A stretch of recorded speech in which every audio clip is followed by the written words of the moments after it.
महाराष्ट्र में विधानसभा चुनाव घोषित होने के बाद सबसे पहला हड़कंप कहाँ मचा है तो उसकी जगह है पुणे, क्योंकि पुणे के अजीत पवार गुट के अजीत पवार की जो एनसीपी है उनके सिटी प्रेसिडेंट ने भी इस्तीफा दे दिया गया है। उनके साथ जो यहाँ की जो कार्यकारिणी थी या फिर अन्य कुछ कार्यकर्ता थे, उन्होंने भी लगभग 800 से 1000 कार्यकर्ता है, उन्होंने सभी ने इस्तीफा दे दिया है।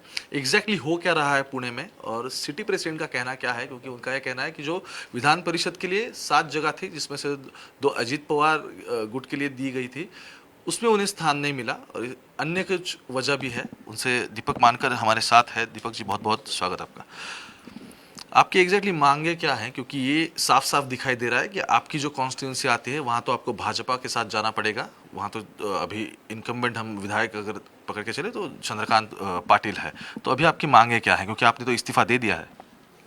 विधान परिषद के 3 सीट्स यहाँ पूना में दादा ने बोला था कि पार्टी के 3 सीट अपने को मिलेंगे राज्यपाल नियुक्त।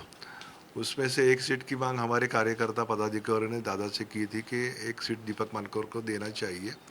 इतने अच्छी तरह से अपन लोग काम कर रहे हैं तो अपना हक बनता है उसके लिए। लेकिन अभी 2 दिन पहले विधान परिषद के 2 नाम उधर दिए गए। उस पर एक पंकज भुजबल और दूसरा एक अल्पसंख्यक के हमारे जो अध्यक्ष है उनके लिए दिया गया। और ये सब देखकर कार्यकर्ता अचंभित हो गए कि अरे दादा पूना के पालक मंत्री है, महाराष्ट्र के उप मुख्यमंत्री है, राष्ट्रीय अध्यक्ष है, और पिछले 15 दिन पहले ये सब कार्यकर्ता दादा को सर्किट हाउस में मिले थे। तो दादा ने बताया कि निर्णय लेने वाला मैं हूँ, यानी आपको किसी जगह जाने की आवश्यकता नहीं है, जो भी निर्णय लूँगा वो मैं लूँगा। अगर दादा निर्णय लेने वाले तो फिर दीपक मानकर को संधि क्यों नहीं दी गई, ये इन लोगों का सवाल है। और इसकी वजह से सब कार्यकर्ताओं ने कम से कम 1000 पदाधिकारियों ने इस्तीफा दे दिया है।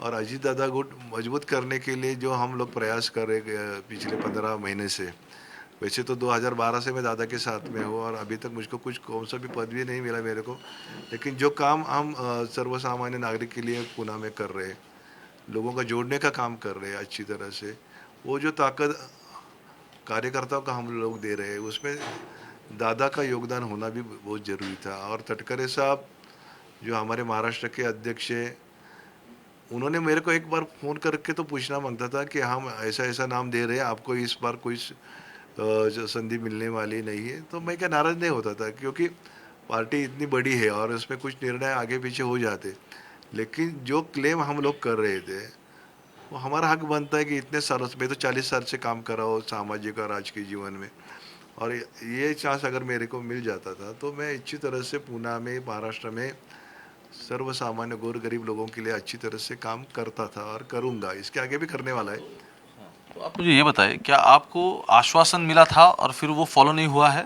नहीं, ऐसा नहीं, दादा ने कोई कमिटमेंट हमको नहीं दी थी, क्योंकि कमिटमेंट देता तो मैं बोलता था कि दादा ने हमको कमिटमेंट दी थी, लेकिन हमारा हक बनता है ना। अगर राज्यपाल नियुक्त जगह 3 इधर थे तो एक जगह कार्यकर्ता ने मांगा कि दीपक मानकर को दे दो आप, और आपके हाथ में रहेगा, आप नेता है हमारे, हम किससे मांग करेंगे, आपसे करेंगे ना। और उन्होंने ऐसा भी कहा था कि इसके पास जाने की तुमको आवश्यकता नहीं है।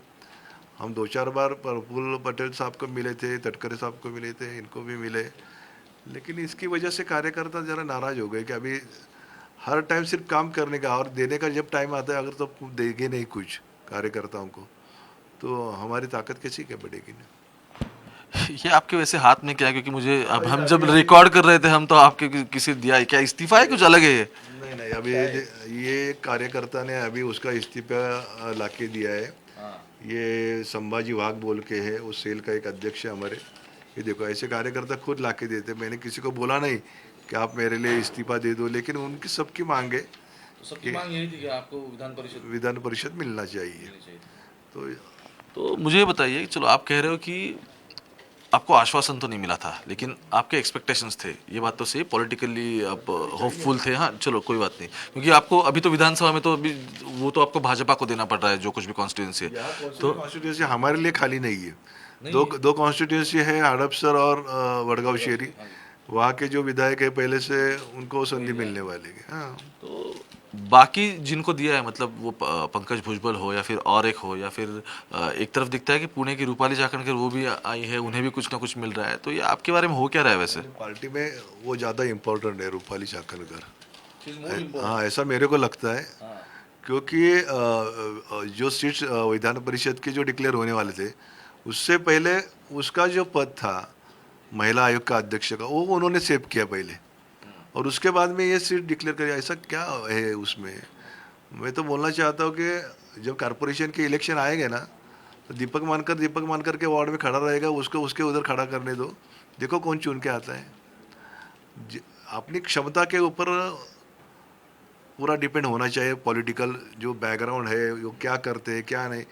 आप एक औरत को दो दो पद दे रहे हैं, महिला अध्यक्ष भी उसको महाराष्ट्र के बने। अभी महाराष्ट्र में कितनी सारी महिला भगिनी वहाँ रहेंगी जिसकी क्षमता है वो कार्यभाग संभालने के लिए, क्यों नहीं देते आप? क्या चल रहा है ये पार्टी में?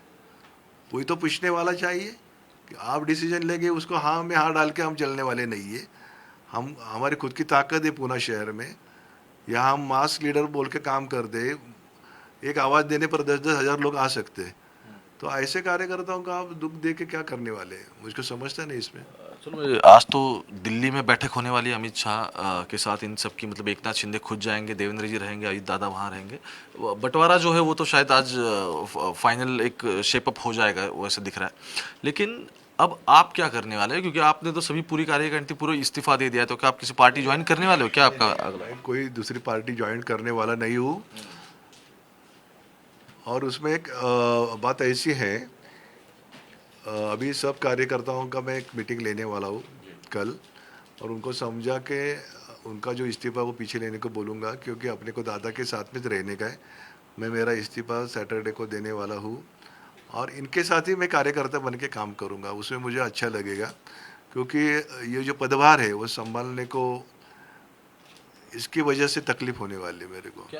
आखिरी सवाल, क्या शरद पवार की पार्टी आपको विकल्प नजर आता है? क्योंकि वैसे पुणे तो मतलब टिपिकली पवार के साथ जुड़ा हुआ या फिर उनका गढ़ रहा है। मैं तो दादा के साथ ही रहने वाला हूँ। तो सब मर पार्टी में एक्टिव नहीं रहने वाले? एक्टिव रहूंगा ना। कार्यकर्ता कार्यकर्ता तो नेता से अधिक एक्टिव रहते हैं ना।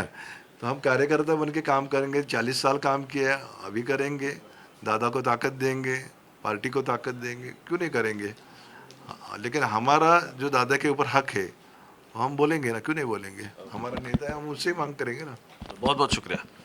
देखो, चुनाव जैसे नज़दीक आएंगे, मतलब नवंबर में है, 20 नवंबर को वोटिंग होने वाला है, उससे पहले अक्टूबर के एंड में फॉर्म सबमिशन वगैरह होगा, उतना महाराष्ट्र का पॉलिटिक्स और इंटरेस्टिंग होगा।